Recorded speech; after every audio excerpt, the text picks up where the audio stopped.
these members who are running this committee, they don't operate on logic, and you cannot debate reality with these people.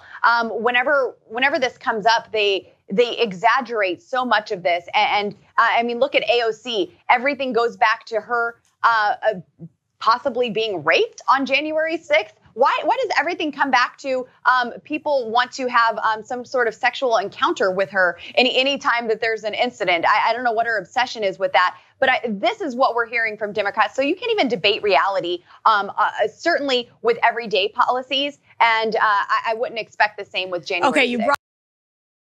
So that's Lauren Boebert. That's among, I think we can all agree. I think this will be reasonable. One of the most disgusting things I've ever heard in my life. I mean, look, if logic is important to you, the idea that she, as part of the movement that refuses years after the election to acknowledge that Donald Trump lost the election, for her to then say you can't debate reality with these people, well, you're floating off in outer space. You don't know about anything. You believe in QAnon. You believe that Satanists are eating babies and stuff like that. You have no idea where you are, what time it is. You're cuckoo for Cocoa Puffs.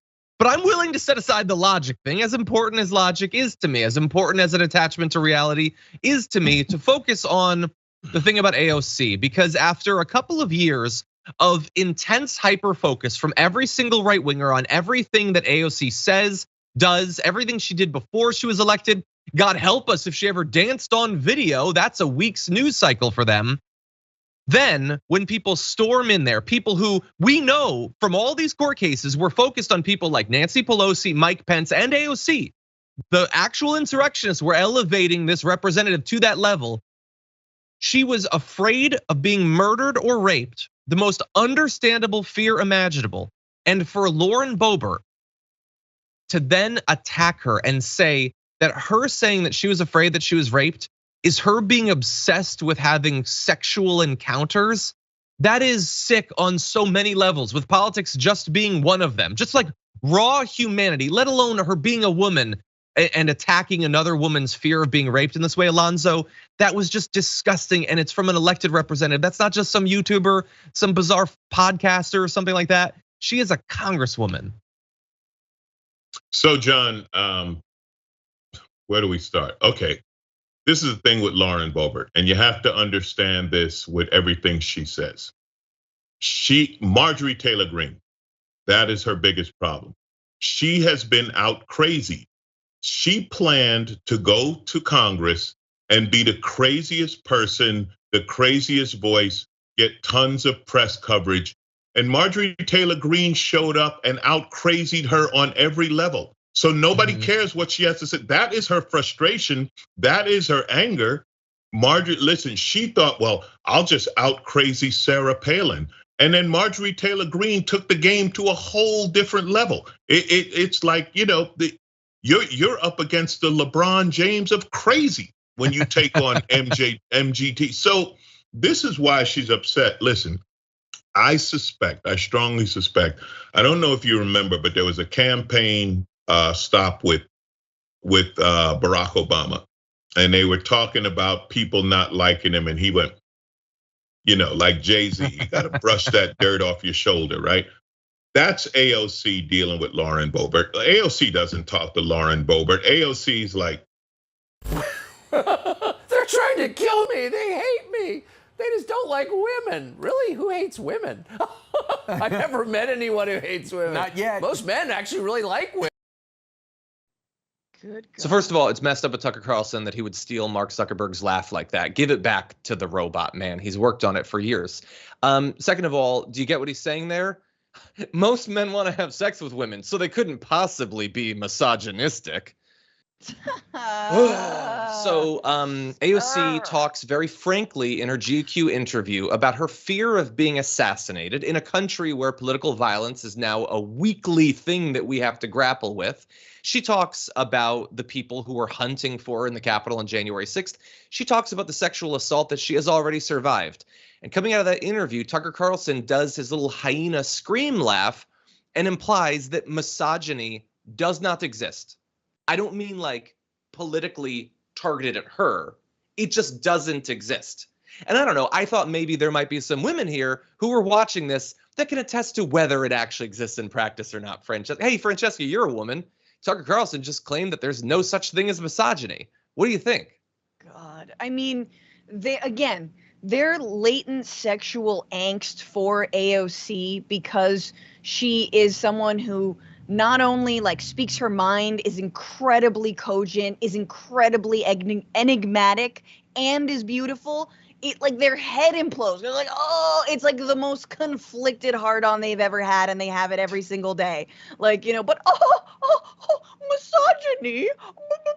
Like we're talking about the monarchy. Like it's just if anyone has like the laugh of an oligarch, it's Tucker effing Carlson. And every single day, his obsession with her only shows that yes, misogyny and violence and weird sexual obsession go hand in hand all the time. Hey, just look at all the mass shooters at the far right, whether it's from the bogs of the internet or from the White House. Look at all the people they've inspired. What about the incels that went on killing sprees because, quote, women won't date them? Please. Look, she's very easy to make fun of, but I think the key thing to remember is this works. A. B, she means it. She's sincere in this. She's so wrapped up into her own narrative. She really believes she is a victim. And C, clearly she thinks she's going to be president. She has a sense of her own destiny. And I think it would be a huge mistake to underestimate someone like this. I think she's very talented. I obviously think she's ludicrous. We mock her mercilessly. It's well-deserved. She's an utter fraud. She's not a populist or a voice of the oppressed. Of course not. She's a tool of the people already in charge. But I also think she has a political future, and conservatives would be very unwise to dismiss her as just a fad. She's more than that. And I think, I think she is going to run for president, and I think at some point she has a pretty good shot of winning. So I wouldn't blow her off as a minor phenomenon. So yes, multi-millionaire, heir to a fortune, Tucker Carlson, whose entire point in life is radicalizing poor Republicans to maintain low tax rates, the economic dominance of the 1%, is worried that she is a tool of those who are already in charge. First of all, if she was, he'd be rooting for her. We already know that. No, should you take her seriously? Yes, I think even the right should. Should you maybe look into why she is popular? You could actually learn something were you to do that, but he's not interested in having right-wingers look at why she's a success, why she was able to get elected against one of the most powerful Democrats in the House at such a young age, why she has led a changing discussion on the government's obligation to do something about climate change. Look, there are other young people or relatively young people that have got elected on the right. How do they do it? Demonizing immigrants, demonizing the LGBTQ community. They're ideologues. That's what they are. She actually communicates values and policies, and he has to ignore that. He has to pretend that she's the same as a Lauren Boebert. But he is giving her credit, and honestly, as much as it is awful to be on the receiving end of the kind of misogyny and right-wing obsession that AOC has to deal with every single day, Tucker Carlson shows that he knows, and the rest of the right wing knows, that AOC is a pretty damn good figurehead for the Democratic Party if we could get our heads out of our asses, or they could get their heads out of their asses, right? That if they actually supported someone like AOC, put machinery behind someone like AOC, stood behind the values of the Green New Deal, truly, right? That if that were to happen, that they would actually be on their back feet. Now, of course, they'd be like socialist this, socialist that. And of course, the amount of centrist media that would, again, AOC's laying out the long road to create in order to even have those conditions. But it says something that they move off of Pelosi. It says something that it's so tired to make fun of Schumer. It says that they're actually scared of these kinds of people like AOC.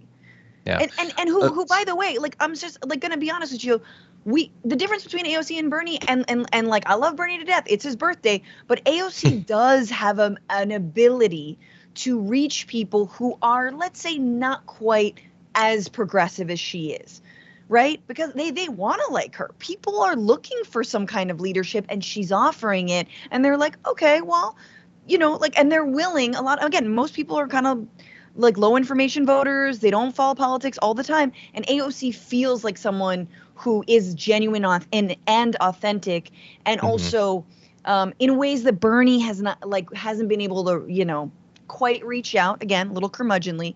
AOC they see as someone who actually does do that, is a little bit more easier to sort of follow, et cetera, blah, blah, blah.